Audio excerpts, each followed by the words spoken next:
So the Senate, they have blocked a commission on the January 6th insurrection. And I got to say this, and I'm obviously foolish for thinking this. I'm a little bit surprised. I don't know why. I don't, but for some bizarre reason, I said, well, it's just a commission. All they're going to do is talk about it. It's going to pass. And I don't know why I actually had faith in our political process. I don't know why I thought that. Foolishness, I know. I foolishness. That said, the six Republican senators who voted for it, it is Senator Ben Sass of Nebraska, Senator Mitt Romney of Utah, Senator Lisa Murkowski of Alaska, Senator Susan Collins of Maine, Senator Rob Portman of Ohio, and Senator Bill Cassidy of Louisiana. And of course, the one and only Senator Tim Scott didn't vote. I mean, he voted to block it. Isn't that great? The man who's supposed to bring us this police reform, he is not. He couldn't even vote when there were white supremacists in the U.S. Capitol with the Confederate flag. He couldn't even vote the proper way. Go ahead. Clay, can I jump in real quick? So Sure. you just hit the nail on the head. The same sort of underlying rationale, and listeners, I'm doing air quotes around rationale, that doesn't let the George Floyd bill go through is the same rationale that doesn't let the January 6th commission go through, which is if you vote for the January 6th commission, you're admitting there's a problem. Right. And there obviously is a problem. If you vote for the George Floyd bill, including reform to qualified immunity, you're admitting there's a problem with the way we're policed. So it's the same thing. They don't want to admit there's a problem, even though they know there's a problem. And that's so those two, they're two very different issues, but it's the same underlying unwillingness to act as if there's anything wrong when there clearly is something wrong. I just thought, again, it's a commission. All they're doing is talking about it. It's not like something actually happening. But again, I was a fool for even thinking it would pass. They're scared of Trump. They're scared of Trump. The But it only was a person on that commission. list that surprised me was Portman. Senator Portman has been, he has not been a profile in courage over the course of his career. The other five you named are the senators who have shown in more than one instance that they're not scared of Trump. The rest of the Republican senators are afraid. Think about it. I'm not just saying they're unwilling to dip a toe or they're trying to stay on the good foot. I'm saying they're fucking scared. Okay. Oh, David's cursing. Yes. Woo-hoo! Go, David. Reese, your thoughts. Tell me what you think. Let it out. I mean, I don't understand why anybody is surprised. Did y'all miss the part where the baseball game of Republicans got shot up when they was practicing and they still ain't passed police reform? Republicans don't give a damn. They don't care about this country. They don't even care about their own personal safety. They're like, but did we die? No. Problem solved. All they care about is power. That's all they care about. This commission does nothing to advance the cause of them gaining more power. It only undermines it. They're scared of Trump, like David said. They're scared of their base. They're scared of admitting white supremacy. They're scared of admitting that there's white extremists, domestic terrorism. And in addition to just being scared of it, they also want it to continue because that is how they continue to hold on to power. Good and point. So they're making the calculation that, yeah, it's a bunch of crazy ass white folks that get all riled up. They want to storm the Capitol, but they're looking for AOC and Nancy Pelosi and Ayanna Pressley and not me, even though Mike Pence was this close to getting his head chopped off by them people. But this is the calculation that they make. Every decision that Republicans make has to be looked at in the lens of, does it give them more power or does it not give them more power? If it gives them more power, they're all for it. If it doesn't, they don't give a damn. It's not about democracy. It's not about anything but holding on to their white nationalist base. And so this commission undermines the idea that the election was illegitimate, right? Because that's what the Republicans all across the country are using as a pretext to pass voter restrictions and steal the midterms. And so they're not going to do anything to be helpful to that cause. And they've also said they don't want this to bleed into the midterms. But at the end of the day, I think Susan Collins was the one who Yeah, said Sue. this. She said basically, and I don't agree with her saying that that there's a lack of legitimacy in the other if it's not bipartisan, because Republicans don't ever make anything more legitimate. But what she's saying is there's going to be hearings on this, there's going to be action that looks into this, and the media is going to cover it. So basically, what she's saying is you can't run away from this story. It's going to be a story of high intrigue. So we should wrap our hands around it. We know when Republicans wrap their hands around something, they water it down.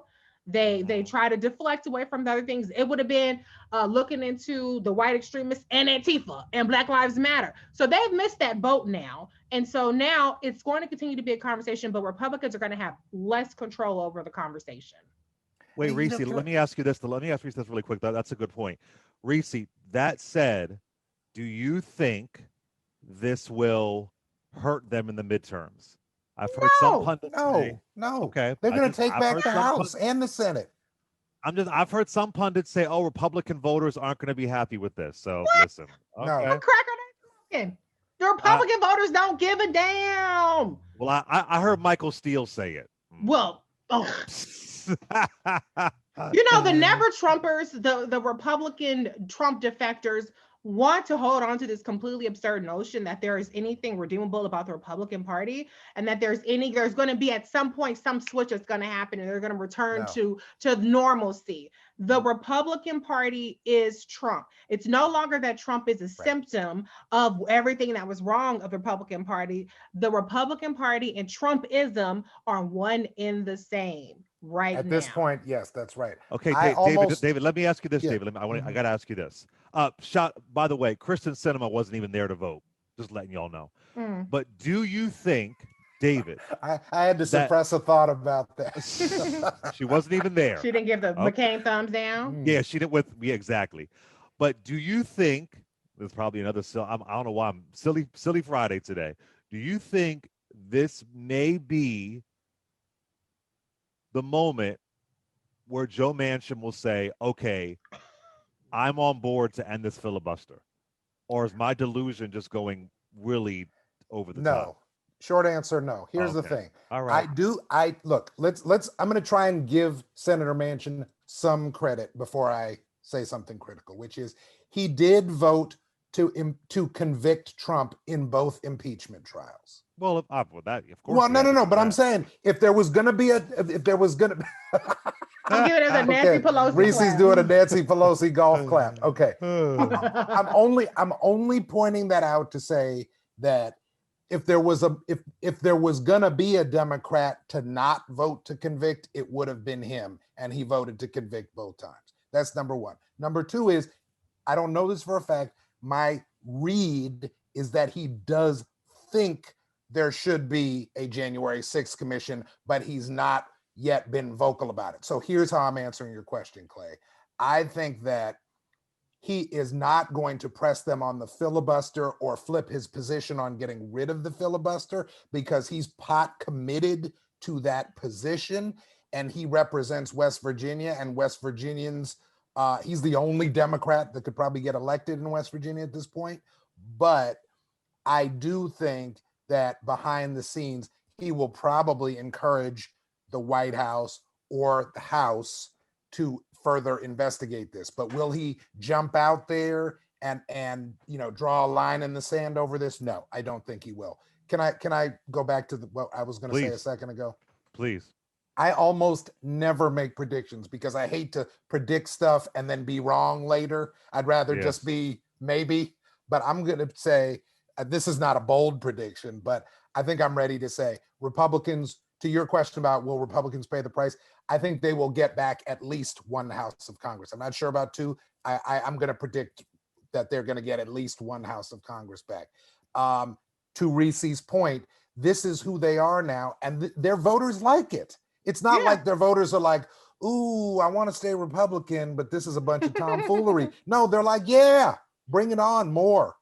They wanted this. And let's go back to the Tea Party era for a minute. Sorry, this is just, Go ahead, I'm brother. irked. Let it out. I'm irked today. I remember covering Tea Party rallies 10, 11 years ago, 9, 10, 11 years ago. And when I would ask people, well, why is this protest okay, but you're against people protesting the killing of Trayvon Martin or this other issue where Democrats or a multiracial coalition or Black people are protesting? Why is it okay for you to Tea Party protest? And almost universally, the answer would be, well, this is organized. We have permits. We got approval for this. Always got that answer. The big Glenn Beck rally, summer of 2010, on the Washington Mall, where there were hundreds of thousands of people. I talked to dozens of people that day out there, walked around in the sun interviewing people. People said, oh, well, we have permits. This is organized. This isn't a riot. This is a nice protest. The second that the Republican base does a deadly riot at the Capitol, at the seat of government, oh, we forgot all about permits and peaceful organization. No, it's just just some citizens that are fired up.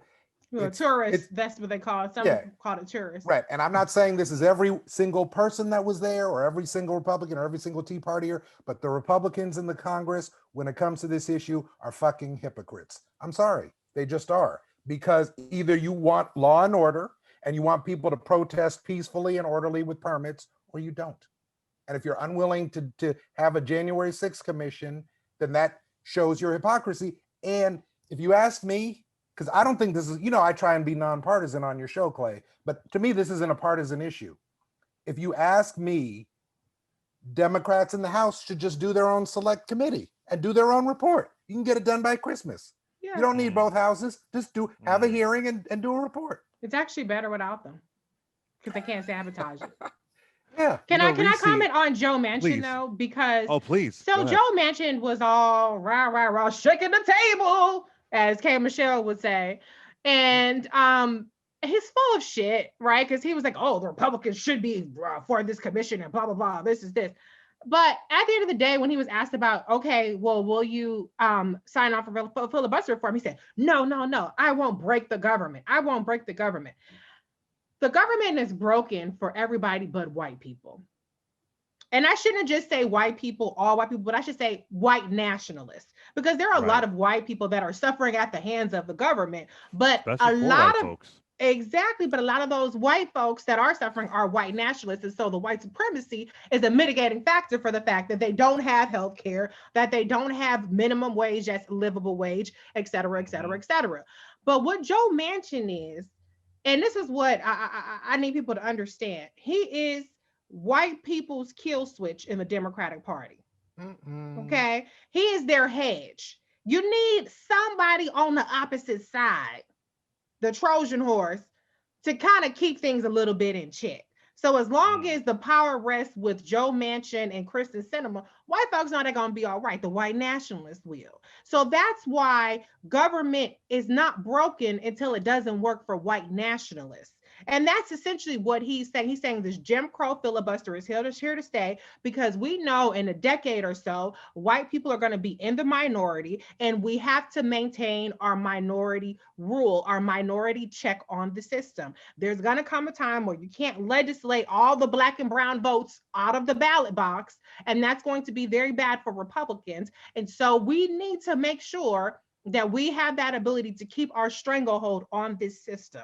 That's what Joe Manchin is about. It's not about democracy. It's not about the Democrats. It's about white power. And he wouldn't call himself a white nationalist or a racist, but he is, period. And that's what explains Joe Manchin. Now, Kristen Sinema, I don't know what the hell her flighty, flaky ass is doing, because she was a whole ass, like what, Green Party person, or she was like super left. Then now she all over the place. But Joe Manchin, he does have more conviction than Kristen Sinema, because he is a straight up white nationalist Democrat. And we remember we used to have a lot of those in the party. You know, there was a Oh time where the yes, things switched. Dixiecrats. Yeah. Dixiecrats. So this isn't unprecedented, but the thing about it is we just aren't calling it what it is. And let me say this too.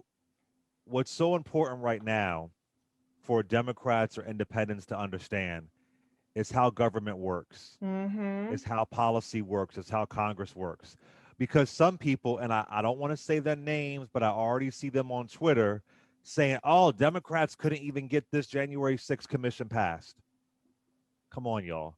I need everybody to understand. So when this George Floyd Policing Act doesn't pass, when the Voting Rights Act doesn't pass, when the anti-lynching bill doesn't pass, Dems aren't to blame for it.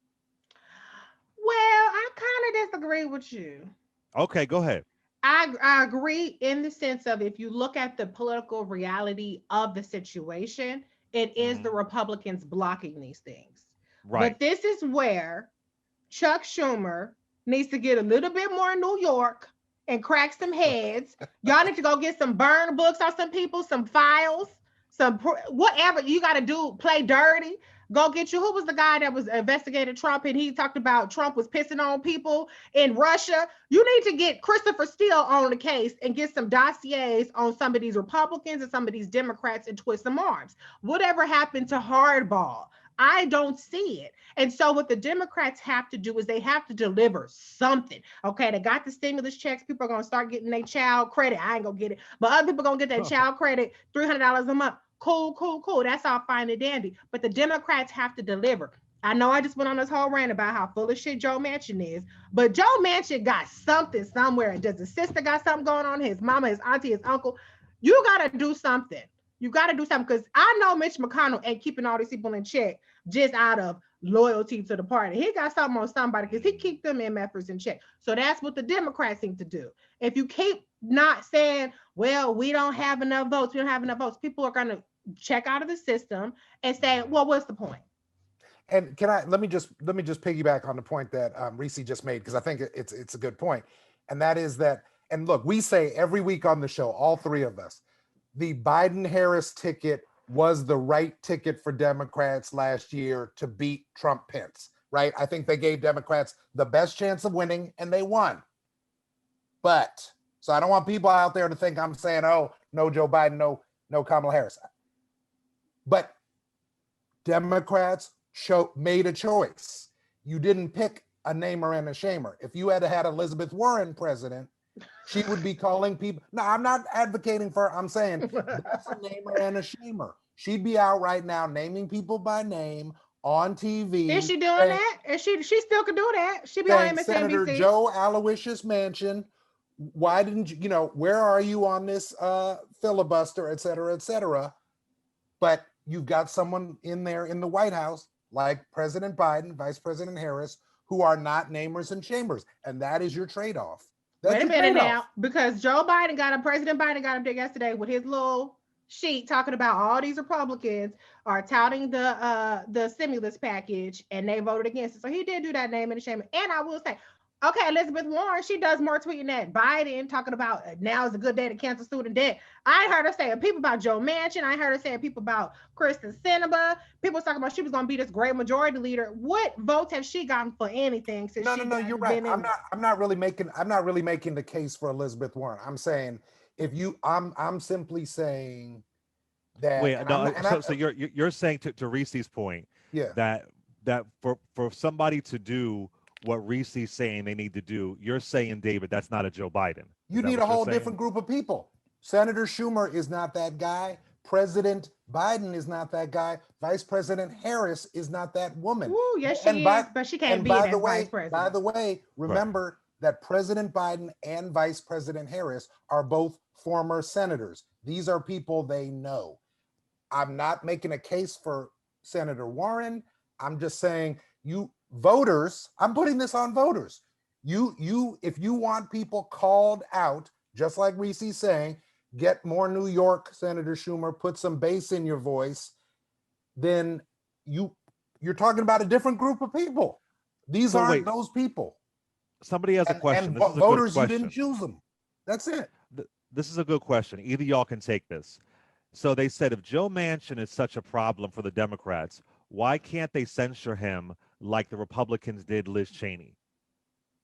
Is that can you do that to a There's senator? What you nothing gonna to say? censure him for. Because Yeah. he isn't on a committee and the Liz Cheney was the head, so you can't She change wasn't somebody's vote. censured. She was booted out of her leadership position. Voted, It's not like they yeah, passed a Right, resolution to censure her. That was like, who was it? The crazy dude, King from Iowa. right, He oh was Steve King, censured. Steve King was right, censured. You can't right, censure somebody just because they don't want to right, filibuster reform. right. Reese's right. Steve King was censured for making racist comments. Congresswoman Marjorie Taylor Greene was stripped of her committee assignments. Both Mm-hmm. of those things are pretty drastic measures. Mm-hmm. But right, with Congresswoman Cheney, as Reese just said, House Republicans get to have whoever they want as their leaders. And they were like, we don't want Congresswoman Cheney anymore. So they took her down and they put Congresswoman Stefanik up.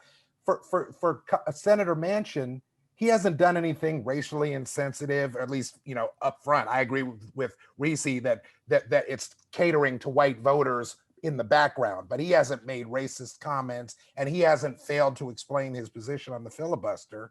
He just happens to be the most conservative member of a 50 Democrat caucus Yeah. in the Senate. And so he frequently is not in the distance between a Senator Sanders and a Senator Manchin is large. And if we had a sensible system where both parties were acting in good faith, that wouldn't matter as much, because Yeah. you'd have some votes where Senator Manchin didn't vote with his party, but you'd have 10 or 15 Republicans who didn't vote with their party, and things would get passed and things would go on.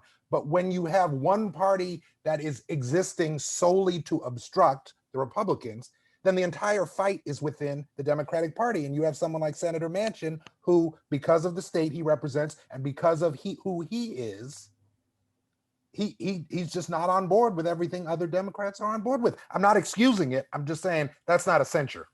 But my yeah. question, David, though, because you talked about naming and shaming, Yeah. and you talked about the people who love to have the rhetoric and act all big and bad. But I'm trying to figure out why these are their peers. Why isn't Bernie Sanders pressuring his peers? Why isn't Elizabeth Warren pressuring her peers? These are people within their own caucus, and they aren't doing anything whatsoever, not publicly. Maybe they're doing something privately, but they don't have a problem being public about pass Medicare for all today, or cancel student loan debt today. Why aren't they putting their weight and their considerable following behind pressing members of their own caucus on this? Because if they can't do it now, how is they going to do it as president? But just ignore the president part. But my question is, everything that you could do as president in terms of which are bully pulpit, they still have that bully pulpit. It's not as global, but it is something that they could be using, and they're not using it.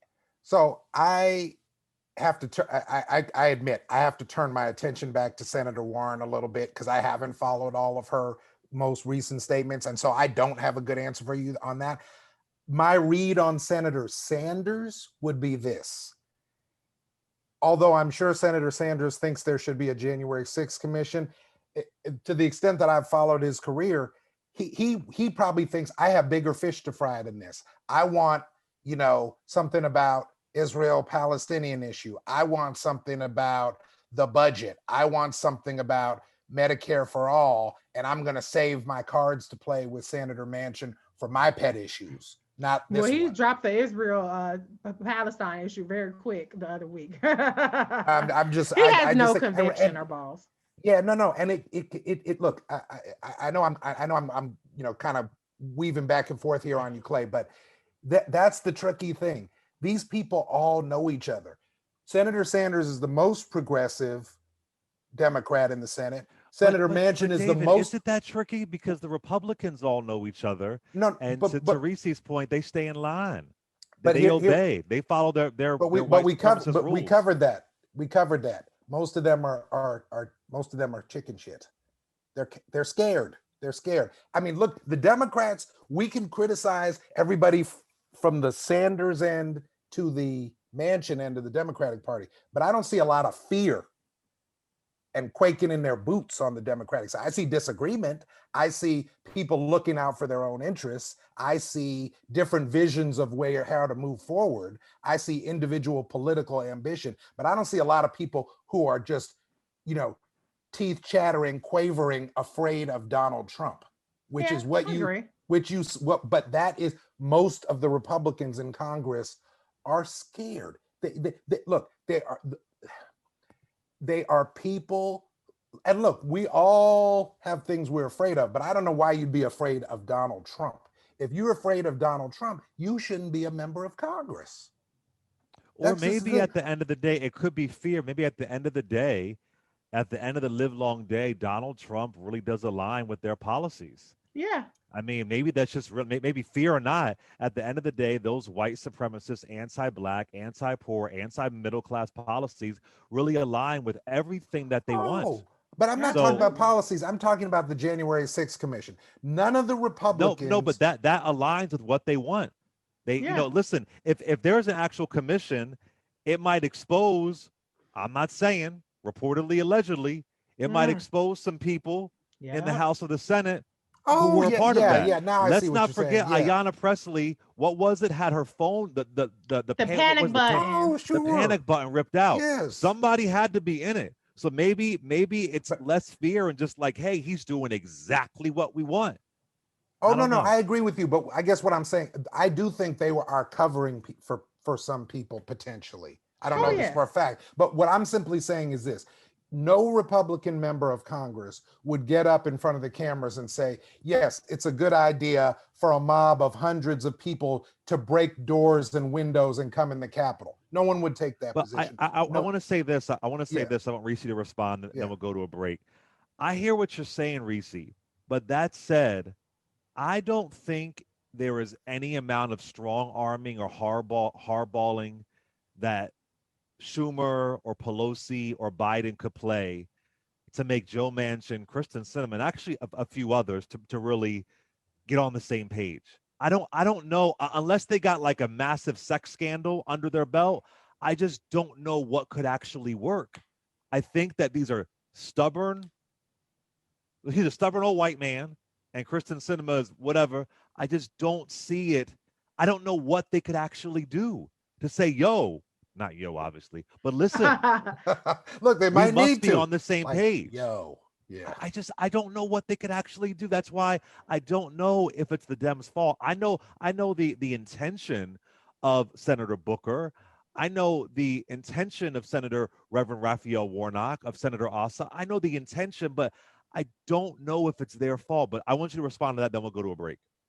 Everybody got some, especially up in them halls. I know black people conspiracy theorists. I'm not gonna say Illuminati or nothing crazy like that. But you can't tell me that Joe Manchin is squeaky clean. And you can't tell me that Kirsten Sinema is squeaky clean. You can't tell me everybody in that family are squeaky clean. All I'm saying is there's ways to get people to cooperate, okay? And if you ain't willing to try them, then you don't need to be in power.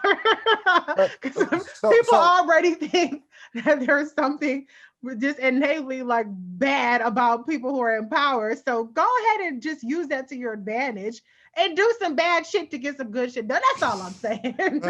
I don't want to try and rationalize what is fundamentally an irrational situation, but let me just throw this in. And this is in addition to not going the other way from what Reese is saying.